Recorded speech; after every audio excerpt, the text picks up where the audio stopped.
নমস্কার, আমি বিশ্ব মজুমদার। শুরু করছি সোজা সাপটা।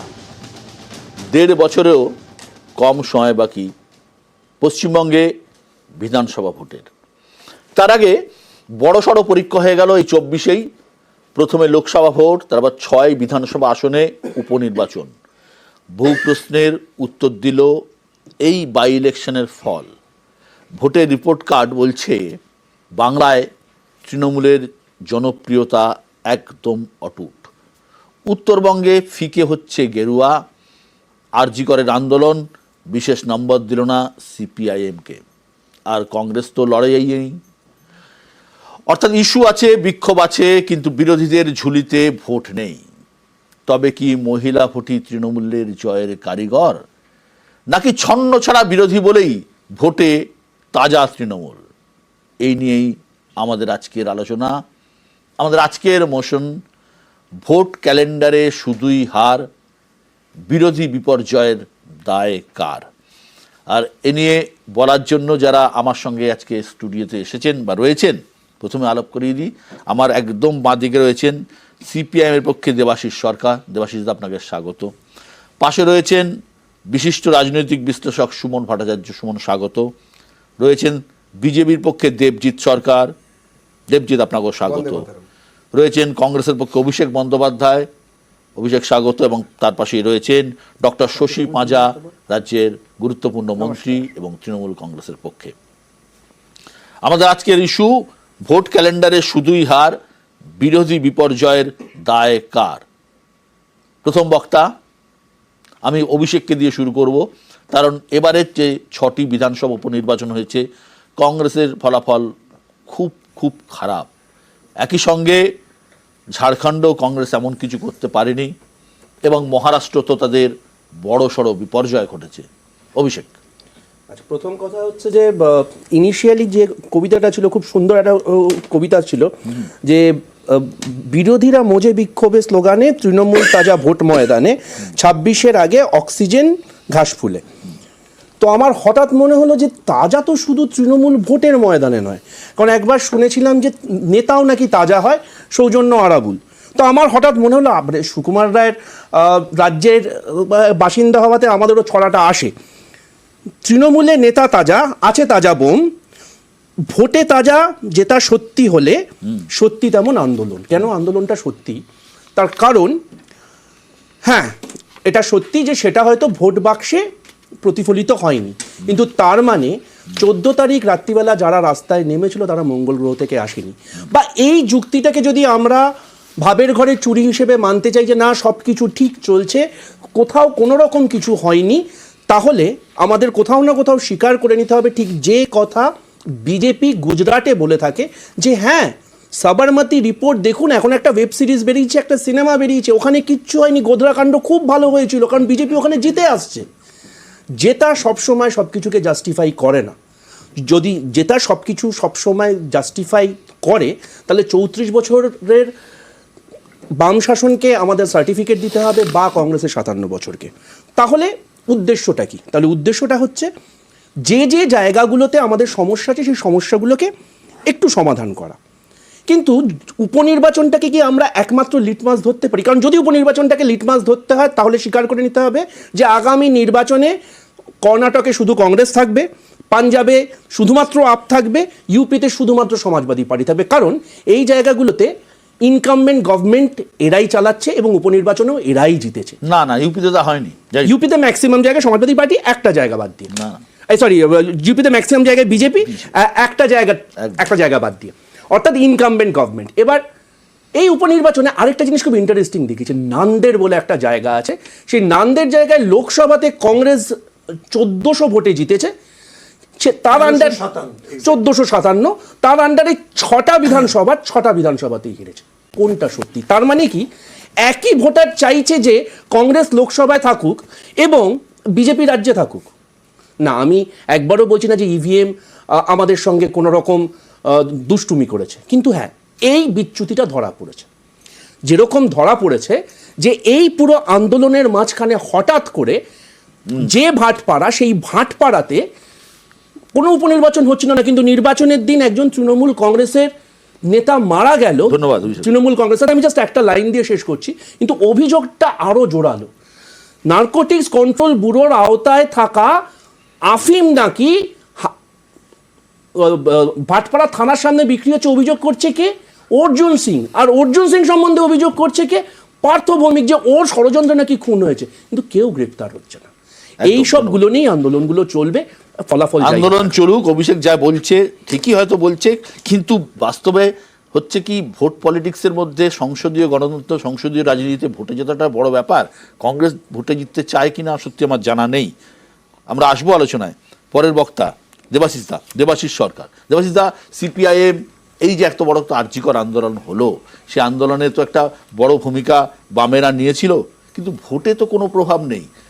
আমরা দেখতে পাচ্ছি একমাত্র তালডাংরায় কিছুটা ভোট পেয়েছে, আর নৈহাটির হাল তো সবাই জানেন।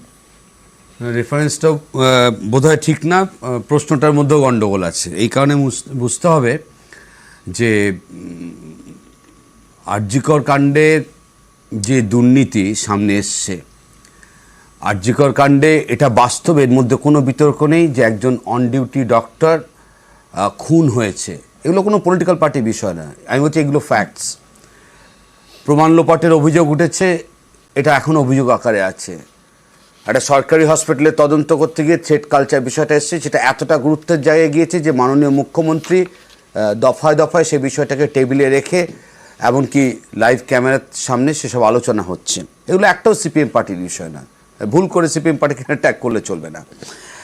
যেটা বুঝতে হবে যে এটা কোনো রকম কোনো পলিটিক্যাল পার্টির বিষয় নয় যে 2011-তে মানুষ পরিবর্তন চেয়েছিল, পরিবর্তনের পর 2011 থেকে 24 পশ্চিমবঙ্গের রাজনীতির ইতিহাসে বা পশ্চিমবঙ্গের ইতিহাসে এরকম কোনো দশক এর আগে পশ্চিমবঙ্গ তার অভিজ্ঞতার মধ্যে নেয়নি, যেখানে কোনো একটা দিন আমরা কোনো না কোনো ক্ষেত্রের ভয়ঙ্কর দুর্নীতি নিয়ে, সিপিএম পার্টির না, তোমরাই সন্ধ্যাবেলা আলোচনা করো অথবা ছাপার কাগজে ছাপে, কোনো পলিটিক্যাল পার্টির বিষয়বস্তু নয়।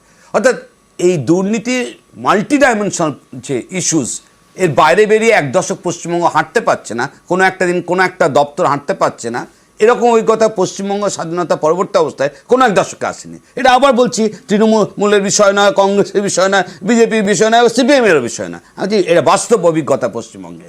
ইডি সিবিআইতে মিছিল করে সাংসদ, বিধায়ক, বিভিন্ন স্তরের প্রতিনিধিরা যাচ্ছে, দপ্তরে থাকা অবস্থায় কাস্টডিতে যাচ্ছে, এই অভিজ্ঞতা পশ্চিমবঙ্গের রাজনীতির ইতিহাসে কখনো ছিল না। অর্থাৎ এই সবগুলো কিন্তু বাস্তব। এটা ঠিক ভুল মানুষ গ্রহণ করছে না, আলটিমেটলি ভোটটা মানুষ সামাজিক প্রকল্পগুলোকে গুরুত্ব দিয়ে সেখানে গিয়ে ভোট দিচ্ছে, এর আলাদা বিচার বিশ্লেষণ হবে।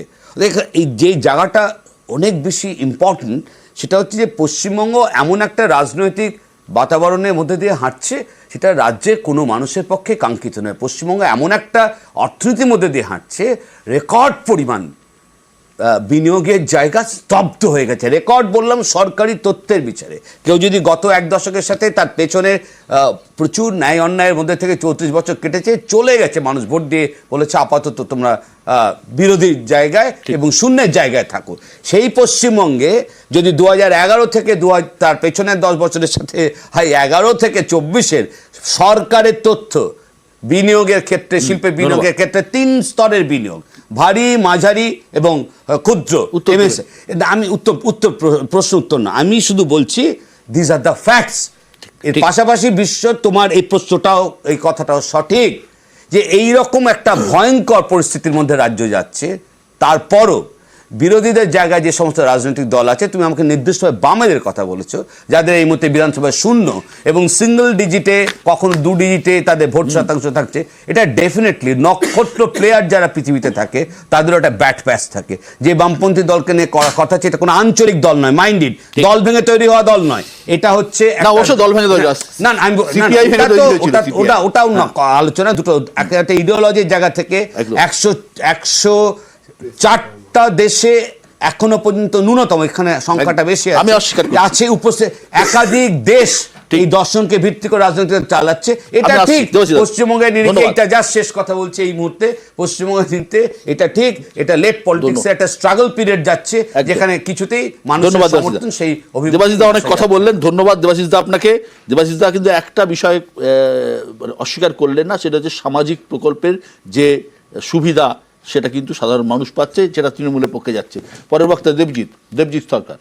বিশুদ্ধ দুটো বিষয় পরিষ্কার করা দরকার। এক নম্বর হচ্ছে যে ভোটের, আজকের প্রশ্ন হচ্ছে ভোটের রাজনীতিতে কি আমাদের রাজনৈতিক কর্মকাণ্ড যারা বিরোধীরা করছি তাদের কি সেটায় কোনো প্রভাব পড়ছে না, এটাই হচ্ছে মূল প্রশ্ন। যে হুড়ুর করে তৃণমূল সব জায়গায় জিতছে এরকম ব্যাপার আছে। তো আমাদের যে রাজনৈতিক বিরোধিতা, রাজনৈতিক কর্মকাণ্ড, আমরা তো বিরোধিতা করছি, এটা তো ঘটনা যে যে জিনিসগুলো চলছে, তারপরেও কেন বিরোধীরা মানুষকে বোঝাতে পারছে না বা ভোট বাক্সে সেই বিরোধিতা কেন প্রতিফলিত হচ্ছে না। আমি কয়েকটা বিষয় বলি, আপনারা পুরনো যারা সাংবাদিক তারা জানেন 2011 আগে একটা ভোট হয়েছিল। সেই ভোটটাতে বামফ্রন্টের তরফ থেকে বুদ্ধদেব ভট্টাচার্য কোনোদিন ভাবতে পেরেছিলেন যে 2011 ভোটেতে একজন সমাজকর্মীর কাছে ওই রকম বেশি মাত্রায় কোনো রাজনৈতিক বড় ব্যক্তিত্ব ছিলেন না বুদ্ধ ভট্টাচার্য, যার কাছে হেরেছিলেন, কিন্তু একজন সিটিং মুখ্যমন্ত্রী, 34 বছরের বাম আমলের মুখ্যমন্ত্রী, সরাসরি কোনো দুর্নীতি বুদ্ধ ভট্টাচার্যের বিরুদ্ধে সরাসরি প্রমাণ করা যায়নি কখনোই, এবং তারপরও যেটা হচ্ছে সেটা প্রাতিষ্ঠানিক দুর্নীতি কি হয়েছিল, তার পার্টি কি করেছিল ইত্যাদি নিয়ে অনেক কথা হতে পারে, কিন্তু তা সত্ত্বেও সেই লোকটা তার নিজের কনস্টিটিউয়েন্সিতে দাঁড়িয়ে, মানে যাদবপুর বুদ্ধদেব ভট্টাচার্য প্রায় একই সঙ্গে উচ্চারিত হতো, সেই রকমভাবে হেরে যাওয়া। সুতরাং এইখানে 3টে বা 6টা উপনির্বাচনের সিটে খুব বেশি ভোটে জিতে যাওয়া এবং তাতে কিছু সামাজিক উন্নয়নের ভেলায় চেপে ভেসে এগিয়ে যাওয়া তত্ত্বরিয়ে, তার মানে এটা আপনারা মহারাষ্ট্রে ভেসেছেন। আমি সব জায়গাতেই, এটা তো স্বাভাবিক আছে, কেননা 70 বছর ধরে, প্রায় 70 বছরের সমান সময় ধরে যে রায়বেরেলি থেকে 7 নম্বর রেসকোর্স অব্দি তো কোনো বড় রাস্তা বসেনি, কোনো হাইওয়ে তো বসেনি। রায়বেরেলি তো এখনো তো গাঁওকাল কিষান হয়ে ভোট চাইতে যেতে হচ্ছিল এই কিছুদিন আগে অবধি। মাঝখানে নেহাত মোদী সরকার এসে গেল বলে তাই, তার আগে তো ঘুঙ্ঘট নাবিয়ে গাঁওকা কিষানই হয়ে যেতে হতো যারাই রায়বেরেলিতে ভোট করতে আসতেন, চাইতে আসতেন, ওই রাজার বাড়ির লোকেরা। কিন্তু আমার কথা হচ্ছে যে তারপরে তো আমরা এগুলোকে করতে পেরেছি, আমরা এগুলো করতে বাধ্য হয়েছি রাদার, কেননা নইলে তো আর কিছুই করা যাচ্ছিল না। তো এইরকম একটা পরিস্থিতিতে দাঁড়িয়ে আমরা যখন মানুষের কাছে গিয়েছি, এবারে প্রশ্ন উঠবে যে আরজি করের যে বা ঘটনা বা দুর্ঘটনা, এবং সেই দুর্ঘটনার যে ঘনঘটা সেটা কি আচ্ছাদিত করতে পারেনি বা কোনোভাবে ভোটে কি কোনো প্রভাব বিস্তার করতে পারেনি? যদি হবে তো সব কিছুর একটা অভিঘাত থাকে। হয়তো এই রাজ্যের মানুষের মনে হয়েছে যে না ঠিক আছে, আরজিকর হয়েছে তাতে হয়তো একটা শ্রেণী ডাক্তাররা এরমভাবে অত্যাচারিত হয়েছে, এটা ডাক্তারদের আন্দোলন, এটার সঙ্গে আমাদের আন্দোলনের সঙ্গে আমরা আছি কিন্তু ভোটেতে আমরা নেই, এরকম হতে পারে। অথবা আন্দোলন যেখানে কানাগলি একটা তৈরি হয়েছিল, যে একটা নির্দিষ্ট শ্রেণীর বা রাজনৈতিক আন্দোলন হয়ে গেছিল, যে আন্দোলন স্বতঃস্ফূর্ততা ক্রমাগতভাবে হারিয়েছিল।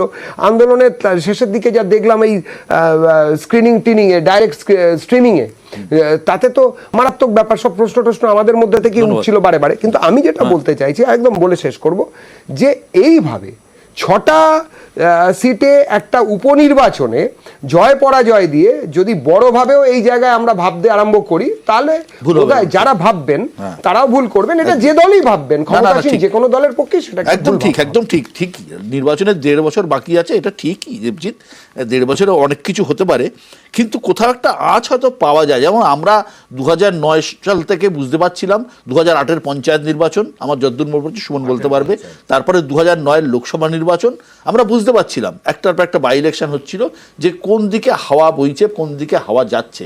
এটা কিন্তু মানে খুব বিশাল অভিজ্ঞতা লাগে না, আমরা বুঝতে পারছি। 11-র আগে সব থেকে বেশি সিট নিয়ে এসেছিল বামফ্রন্ট, 11-র আগের ইলেকশনে সব থেকে বেশি বামফ্রন্টের আমলের সব থেকে বেশি চূড়ায় 2006 সব থেকে বেশি। দেখো যখন প্রশ্নটা তুলবে তখন বলি ইতিহাস বলছে, ইতিহাসের ব্যতিক্রমও আছে। ইতিহাস বলছে যখন যে দল সব থেকে বেশি আসন নিয়ে ক্ষমতায় এসেছে, তুমি রাজীব গান্ধী ধরো না, 400-র বেশি আসন নিয়ে এসেছিলেন, কিন্তু তারপরে কি হলো, 5 বছরের তাসের ঘরের মতো ভেঙে পড়লো। কিন্তু এখানেও তৃণমূল বিশাল সিট নিয়ে এসেছে, কিন্তু এখনো পর্যন্ত তৃণমূল ভেঙে যাওয়ার বা এর কারণে ইঙ্গিত কিন্তু নেই, বরং মজবুত হচ্ছে। তোমরা মাদারিহাট হারালে, তোমাদের নিজেদের 62 সাল থেকে মাদারিহাট কোনোদিন তৃণমূল পায়নি, 62 সাল থেকে ছিল লেফটের দখলে, 2016 থেকে বিজেপির দখলে, মাদারিহাট হারিয়ে ফেললে। দক্ষিণবঙ্গে উত্তরবঙ্গের এত বড় একটা সিট। আমি আসবো, আমি এটা নিয়ে পরে নিশ্চয়ই আসবো। ডক্টর শশী পাজা, প্রথমত বলে দিই যে তৃণমূল কংগ্রেস যে বাইপোলসগুলো জিতেছে, যতগুলো নির্বাচন 2021-এর পরে, যে তথাকথিত সেটা তো বিধানসভা পুরো নির্বাচন, আর এইগুলো যে নির্বাচনগুলোকে তারা অস্বীকার করার চেষ্টা করছেন কিংবা মানছেন না মানুষের রায় ইত্যাদি, আমরা মনে করি প্রত্যেকটা নির্বাচন অত্যন্ত গুরুত্বপূর্ণ এবং প্রত্যেকটা নির্বাচন তৃণমূল কংগ্রেস পজিটিভ ভোটে জিতেছে।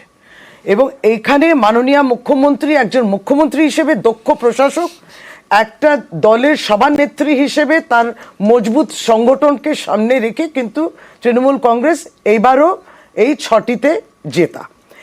আমাদের যেটা কষ্ট হয়, মানে যেহেতু তারা প্রত্যেকেই বলেছেন যে, প্রথমত ধরুন কংগ্রেসেরই কথা বলি, যে কংগ্রেস অনেক কথা বললেন স্পোক্সম্যান, কিন্তু এই কথাটা বললেন না যে কংগ্রেস দল এবার একটু বিশ্লেষণ করুক, একটু আত্মসমীক্ষা করুক, সেটা আপনারা বলছেন না।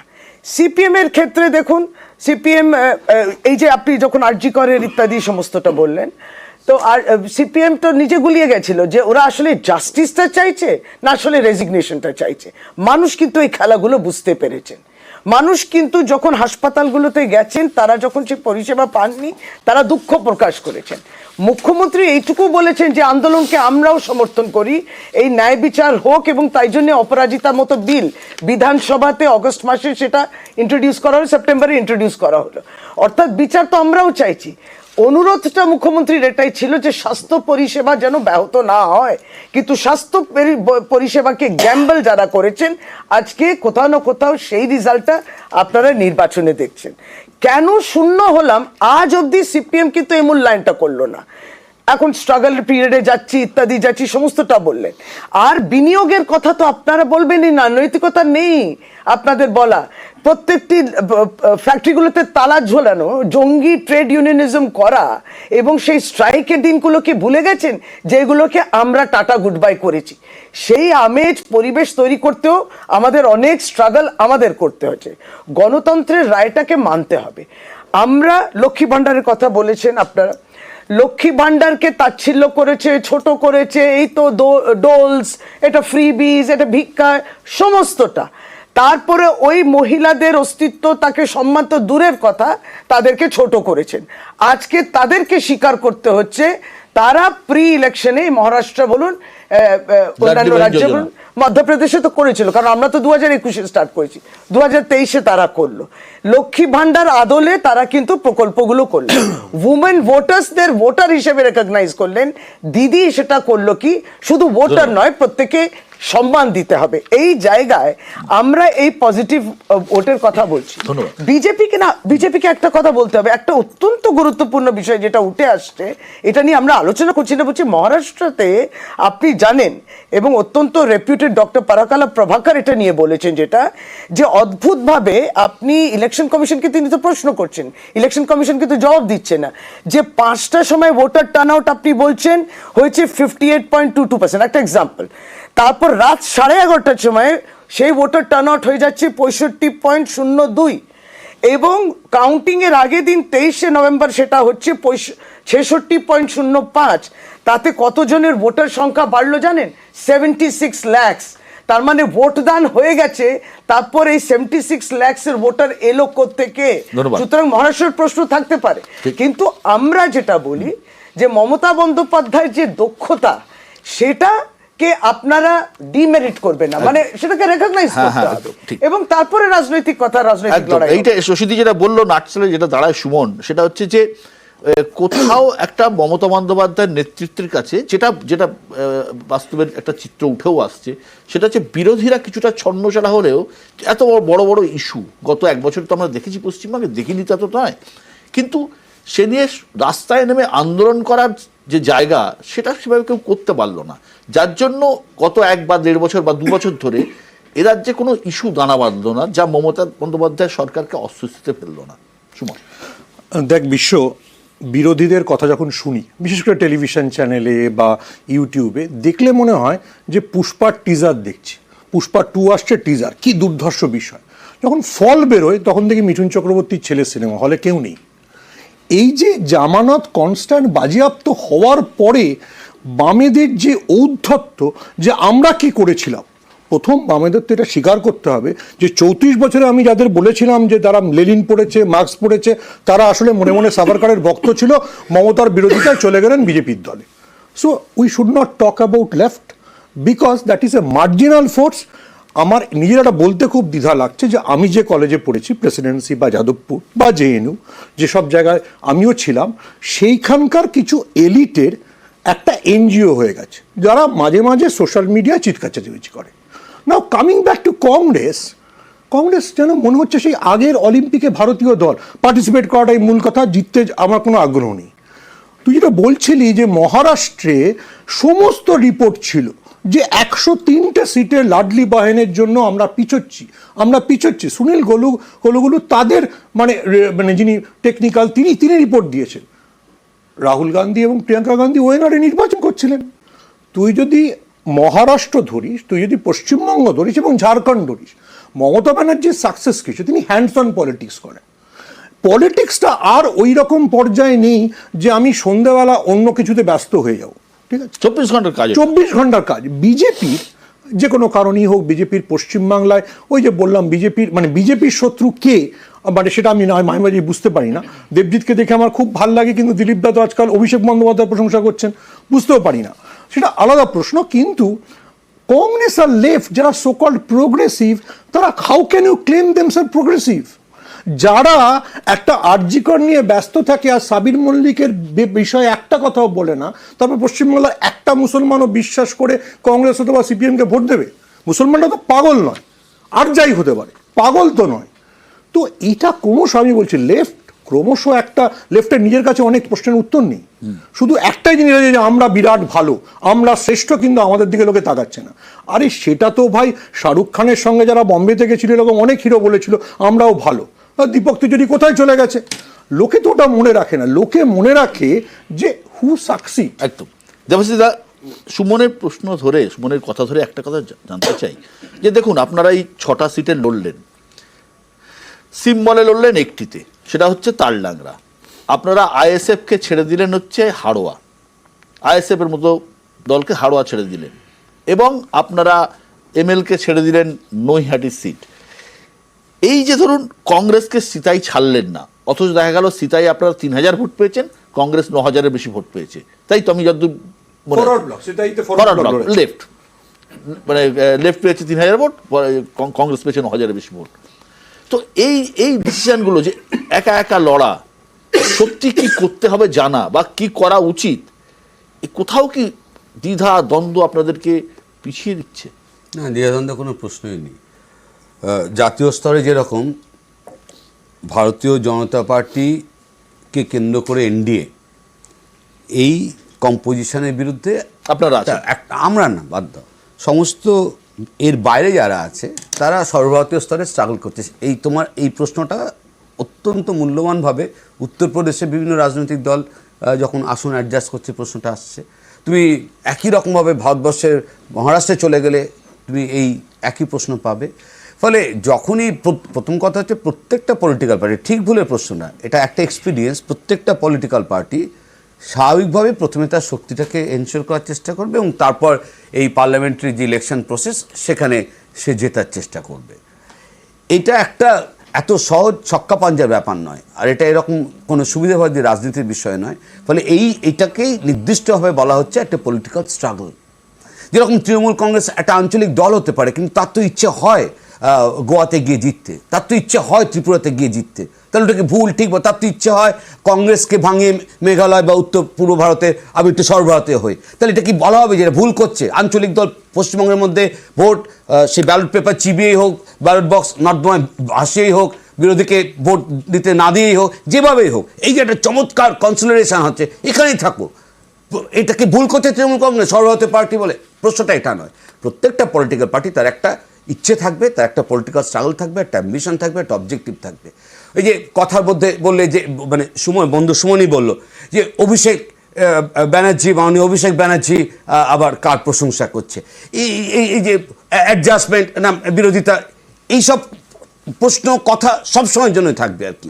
এই যে এতগুলো বিষয় আমার ভাবতে সত্যি অবাক লাগে যে ইডি সিবিআইয়ের মতন ভারতবর্ষের একমাত্র, মানে আর বাইরে তো আর কেউ নেই, তারা সর্বভারতীয় স্তরে তাদের একটা গড় অ্যাভারেজ সাকসেস রেট থাকে, তো আমাদের রাজ্যে তারা যে পরিমাণ ইনভেস্টিগেশন হচ্ছে কোনো সাকসেস রেট নেই। আবার অবাক লাগে যে যাদের বিরুদ্ধে ইনভেস্টিগেশন হচ্ছে তারা কখনো ডিফামেশনও চার্জ করে না, যে আমাকে তোমরা এসব বলছো আমি সেটি ফাইল করছি।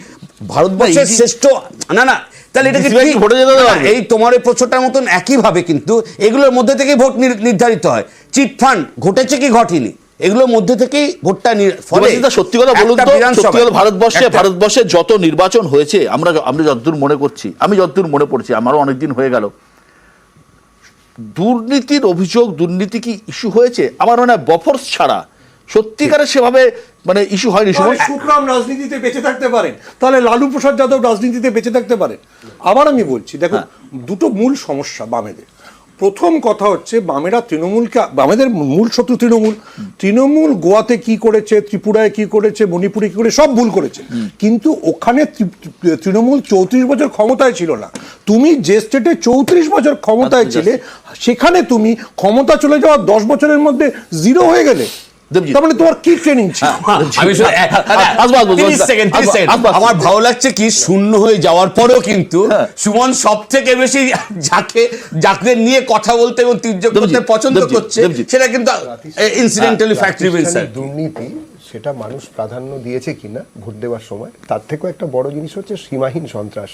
দেখুন, এই সন্ত্রাসের গল্প বলে আমাদের সাংগঠনিক দুর্বলতা ঢাকার চেষ্টা করছে, এইসব বলে লাভ নেই।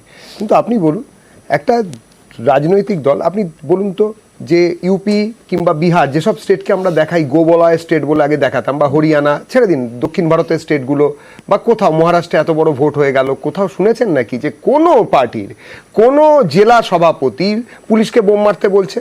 কোথাও কোনো পার্টির এমএলএ বলেছে যে তোমরা 70 আমরা 30 গলা কেটে ভাগীরথীতে ভাসিয়ে দেবো? কোথাও এরকম ধরনের ইনডিসিপ্লিন যে দুর্ঘটনাগুলো, মানে ভোকাল মৌখিক যেসব সন্ত্রাসের কথা বলা হয়েছে পার্টির লোকেরাই, কোন পার্টি নয়, তৃণমূল। আর এখন তো মারাত্মক ব্যাপার বিশ্বদা, এখন তো ব্লক লেভেল, আমি তৃণমূল দলটাকে এখন সমীহ করতে শুরু করেছি, আগে বলতাম টলতাম, আজকে থেকে সমীহ করছি। ব্লক লেভেলের নেতার কাছ থেকে পাওয়া যাচ্ছে হচ্ছে বা ডিআরডি এর একদম ছাপ মারা জিনিসপত্র, যেগুলো পারমাণবিক রিঅ্যাক্টরে ব্যবহার হয়। এরপরে তো কালীঘাট আমার একটা প্রশ্ন আছে। টালিনালা থেকে যদি একটা দেবজিৎ, নিউক্লিয়ার হেডেড সাবমেরিন বেরোয়, আমরা তো অবাক হব। আমার একটা প্রশ্ন